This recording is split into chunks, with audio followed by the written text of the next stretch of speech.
माझ्या मिस्टरांना खूप दिवस झालं टमाट्याची चटणी खाऊ वाटली, तरी मी कांदा गोल्डन करून घेतला, जास्त लय नाही, कमीच. आणि हिथं कापलेत टमाटे, हिथं कोथिंबीर घेतली आणि शेंगदाणे पण टाकणार आहे मी त्याच्यामध्ये. आणि लसूण घेतलाय, लसूण पण टाकणार. आधी आपण टमाटर टाकून घेऊ त्याच्यामध्ये. ह्याच्यात टाकली हिरवी मिरची, मोहरी आणि जिरी. आता टाकते टमाटर. तर इथं टाकून घेणार आहे मी 1 चमचाभर मीठ. हा बघा मस्तपैकी असं हे शिजायला लागलंय चांगलं. बघा आता मी 1 चमचा लाल चटणी टाकायची. हा बघा लाल आहे त्याच्यात काही, आणि तिखट पण हा दोन्ही पण मिक्स आहे. आणि हा का लसूण मी अशा टाईपचा कुटून घेतला ह्याच्यावर. आता लसूण पण त्याच्यात टाकून देते.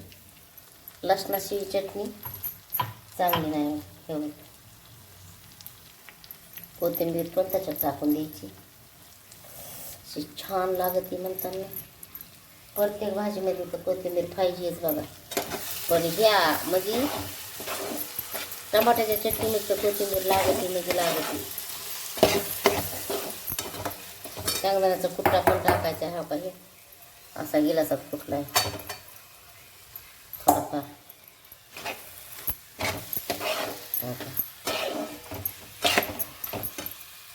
बघा आता बघू शकता छान पैकी झाली. पण उचिडाला काय होतंय बघा मला माहीत नाही. तर आता ह्याच्यात कोथिंबीर टाकते मी.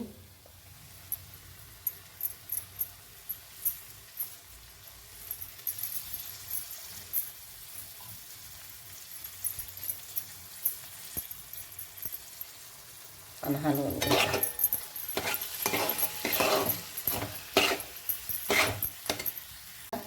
हळद पण टाकायला लागली थोडी.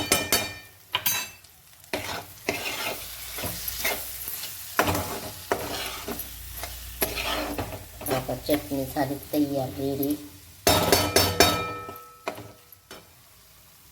थोडा आता त्याला झाकून ठेवते. अशी चटणी केली आहे मी. आज थोडं पाणी टाकलं, झाकून ठेवलं. आम्हाला ना अशी पातळ पाहिजे होती चटणी म्हणून आम्ही तशी केली आहे. आता बंद करून घ्यायचा गॅस. बघा बंद केला आणि आता खायची सुरुवात झाली. आता ह्याला